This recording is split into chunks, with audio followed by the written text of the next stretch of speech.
Channel. Indoor plants आजकल के interior का एक बहुत ही अहम हिस्सा है। ये ना सिर्फ स्पेस को लाइवन अप करते हैं, इसके साथ साथ ये ऑक्सीजन भी एमिट करते हैं। तो अगर हम अपने घर को इंडोर प्लांट्स से सजाते हैं तो इसके हमें दो फायदे होंगे। एक तो हमारा घर भी खूबसूरत दिखेगा और इसके साथ साथ हमारे घर की एयर भी बहुत ही क्लीन एंड प्यूरिफाइड रहेगी। फ्रेंड्स, होता यह है कि अक्सर हम नर्सरी से बहुत महंगे महंगे प्लांट्स खरीद कर लेकर आते हैं, लेकिन वो प्लांट्स हमारे घर में बहुत लंबे समय तक हमारा साथ नहीं दे पाते, सरवाइव नहीं कर पाते और अल्टीमेटली हमें उन्हें हटाना पड़ता है। तो आज के इस वीडियो में मैं आपको कुछ ऐसी टिप्स और ट्रिक्स शेयर करूंगी जिसकी आजमाने से आपके इंडोर प्लांट्स आपका लंबे समय तक साथ देंगे और आपके घर को खूबसूरत बनाते रहेंगे। तो जुड़े रहिए मेरे साथ आज के इस वीडियो में। फ्रेंड्स, ये कुछ कॉमन हाउस प्लांट जो मेरे घर में रखे हुए थे मैंने आज बाहर लाकर अपनी टेबल पर रखे। और ये मेरे पास मनी प्लांट है, पीस लिली, एग्लोनिमा, सेंसिबेरिया और table palm, pothos, water medium में लगा हुआ बैम्बू और इसके साथ साथ माय फेवरेट क्रेसुला ओवाटा।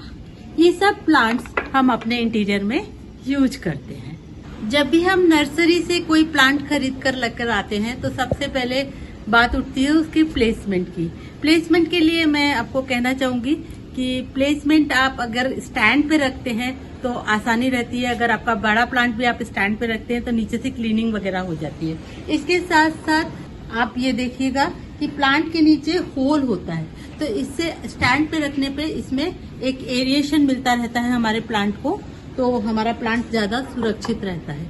चूंकि इंडोर प्लांट है तो इसलिए हाईली रिकमेंडेड होता है कि आप प्लांट के नीचे एक ट्रे भी रख सकते हैं। हमारे इंडोर प्लांट्स बहुत अच्छे से सरवाइव नहीं कर पाते। इसकी मेरे एक्सपीरियंस के हिसाब से मेनली 3 कारण हैं। अंडर वाटरिंग या over watering. Second one, not rotating the plant. Rotation 2 तरीके से किया जाता है जिसके बारे में मैं आपको वीडियो के आगे बताऊंगी। और इसके साथ साथ not repotting the plant for a long. Watering हमारे पौधे को सरवाइव करने के लिए बहुत ही इम्पोर्टेंट फैक्टर है। पौधे में हमें वाटरिंग कब करनी है और कब नहीं करनी है ये हमें जानना बहुत जरूरी है। क्योंकि हमारे इंडोर प्लांट्स घर के अंदर रहते हैं और घर के अंदर पानी इतनी जल्दी इवेपोरेट नहीं होता और कई बार हम ओवर एंथुसियास्टिक होकर बहुत बार वाटरिंग करते हैं उसमें डेली। इसकी वजह से हमारे प्लांट की रूट रॉट हो जाती है और हमारा प्लांट मर जाता है। तो वाटरिंग कब करनी है इसका एक सिंपल सा टेस्ट है, उसे हम फिंगर टेस्ट कहते हैं। तो आप देखिएगा कि ये मेरा एक प्लांट है, पीस लिली का प्लांट है। आप इसकी सॉइल का देखिएगा, ये सॉइल काफी ऑलमोस्ट ड्राई है, लेकिन हमें करना क्या है, हम 2 इंच करीबन अंदर तक उंगली घुसाकर देखते हैं। अगर मिट्टी हमारी उंगली में चिपक कर आ रही है इसका मतलब ये है कि इसकी रूट्स में पानी है और अभी मुझे इसको पानी देने की जरूरत नहीं है। ये सिमिलरली एक और प्लांट है मेरा एरिका का, टेबल एरिका, और आप देखिए इस प्लांट में मुझे मिट्टी कितनी सारी चिपक कर आई है। इट मीन्स कि मैं इसमें पानी अभी नहीं दूंगी। ओवर वाटरिंग की वजह से हमारी लीफ जो होती है वो येलोइंग हो जाती है। तो इस बात का विशेष ध्यान रखें कि आपके प्लांट में फिंगर टेस्ट कर ही आप पानी दें। इनिशियली आपको जरूरत पड़ेगी फिंगर टेस्ट करने की, लेकिन धीरे धीरे आपको इसका अंदाजा हो जाएगा कि मेरे पौधों को कब पानी की जरूरत होती है। अगर आप इंडोर प्लांट रखने के शौकीन हैं तो आपके घर में एक चीज का होना बहुत जरूरी है और वो है एक स्प्रे बॉटल। और स्प्रे बॉटल के थ्रू आप अपने प्लांट की मिस्टिंग कर सकते हैं। और मिस्टिंग अगर आप अपने प्लांट की करेंगे तो आपके प्लांट को बहुत ही एक फ्रेश लुक मिलता है और प्लांट को एक फॉलियर फूड भी हम मिस्टिंग के थ्रू दे सकते हैं। आपके इंडोर प्लांट की सेहत के लिए और उन्हें हैप्पी और हेल्दी रहने के लिए उनका रोटेशन होना बहुत जरूरी है। और रोटेशन हम 2 तरीके से कर सकते हैं। किस तरह से करना है ये जानना भी जरूरी है।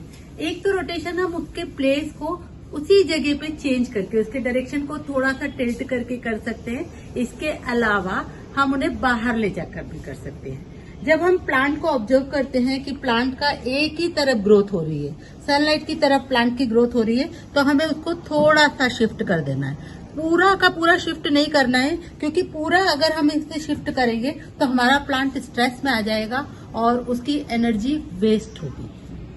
कोई भी प्लांट कंप्लीटली इंडोर प्लांट नहीं होता है, इसलिए हमें कभी ना कभी अपने प्लांट्स को महीने 15 दिन में एक बार बाहर निकालने की जरूरत जरूर होती है, जिससे कि वो बाहर आराम से ऑक्सीजन ले सके, बाहर की खुली हवा उन्हें मिल सके। आपको निकालना कब है? आपको प्लांट को रात के समय निकालना है, शाम के समय, और सुबह 9 से 10 बजे तक के बीच में आप उसे घर के अंदर ले लीजिए। इससे आपके प्लांट को सफिशिएंट रिचार्ज मिल जाएगा, वो अच्छे से रेजुनेट हो जाएंगे। गर्मी के दिनों में हम इस प्रक्रिया को महीने में 2 बार करें, और सर्दी के दिनों में अगर हम चाहें और बहुत ज्यादा फ्रॉस्ट है और बहुत ज्यादा सर्दी है तो महीने भर में एक बार अपने पौधे को निकाल सकते हैं। साथ बारिश का पानी लगना भी हमारे पौधों को बहुत जरूरी है। तो शुरू की 1-2 बारिश, जिन्हें कि हम एसिड रेन कहते हैं, उनके निकल जाने के बाद आप अपने पौधों को कम से कम 2 या 3 बारिश का मजा लेने दें, उन्हें अच्छे से बारिश को एंजॉय करने दें, क्योंकि बारिश के पानी में भी ऐसे बहुत सारे तत्व होते हैं जो कि आपके पौधे की सेहत के लिए बहुत ही फायदेमंद है, जरूरी है। अगर आपके प्लांट में कोई तेज अटैक हो गया है तो इस तरह से बाथरूम में ले जाकर आप उन्हें शावर कर सकते हैं अच्छे से। इस तरह से आपकी पेस्ट की समस्या से छुटकारा मिल जाएगा। पौधे को बाथरूम में नहलाने के बाद आप उसका एक्स्ट्रा पानी निकाल दीजिएगा, और उसे अंदर ले आने के बाद आप उसकी पत्तियों को अच्छे से वाइप कर दीजिएगा, जिससे और भी जो एक्स्ट्रा पानी है वो निकल जाए, और साथ में आपकी पत्तियां एकदम फ्रेश हो जाएंगी और उसमें से जो पेस्ट अटैक है वो भी खत्म हो जाएगा। अगर इसके बाद भी आपको ऐसा लगता है कि मेरे पौधों पर पेस्ट अटैक बहुत ज्यादा है, तो आप माइल्ड सोपी वाटर से भी स्प्रे कर सकते हैं। इससे भी आपकी पेस्ट की समस्याओं का समाधान हो जाएगा। इसके अलावा आप चाहें तो नीम ऑयल से भी स्प्रे कर सकते हैं। आप अपने इंडोर प्लांट की मल्चिंग जरूर करिए। मल्चिंग करने से हमें 2 फायदे होते हैं। एक तो प्लांट बहुत सुंदर लगता है, और इसके साथ साथ हमारे प्लांट का जो मॉइस्चर और ह्यूमिडिटी का लेवल है वो भी मेंटेन रहता है। मल्चिंग करने के लिए आप पेबल्स यूज कर सकते हैं, और ये क्ले बॉल्स हैं, ये वाटर को एब्जॉर्ब कर लेती है, आप इन्हें भी यूज कर सकते हैं। इसके साथ साथ आप ड्राई लीव्स यूज कर सकते हैं।